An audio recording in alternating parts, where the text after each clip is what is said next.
digiring tinggi. Ini ujian dari Allah, ya kan? Tapi itu juga tidak lepas dari kefasikan sebetulnya yang dikerjakan oleh si penduduk negeri tersebut. Nah, ujian ini sebetulnya syaratnya yang Allah berikan ya, untuk menggugurkan kesalahan seseorang. Bagi orang yang bertakwa, yang beriman kepada Allah, kalau dia dapat ujian, maka ujian itu kalau tidak menghapus dosa, maka mengangkat derajat. Karena begitu. Tapi bagi orang yang kufur, yang fasik, maka yang dia akan ujian itu adalah hukuman dari Allah.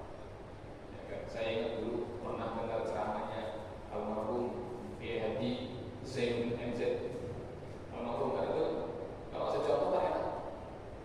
Ya kan? Atau orang sakit dari kaya jadi sulit kata beliau.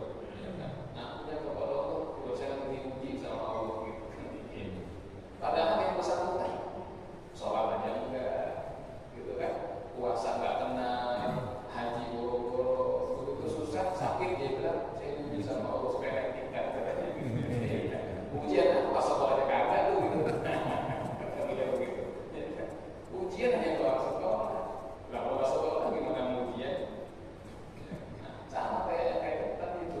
Kalau dia orang baik, kalau ekonominya goncang, itu ujian. Tapi kalau orang ini sholatnya enggak, tahu sakit, tahu sulit, itu sudah ujian namanya. Teguran, gitu kan. Mudah asal katanya apa ya? Teguran, gitu. Dia tahu sadar ujian kan gitu. Tapi kalau orang fasik itu enggak sadar.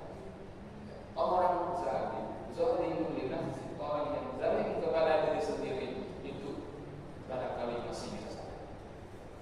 Maknanya orang yang berbuat dosa. Tapi kalau orang yang fasik itu cenderungnya yang mudah-mudah itu nggak sadar.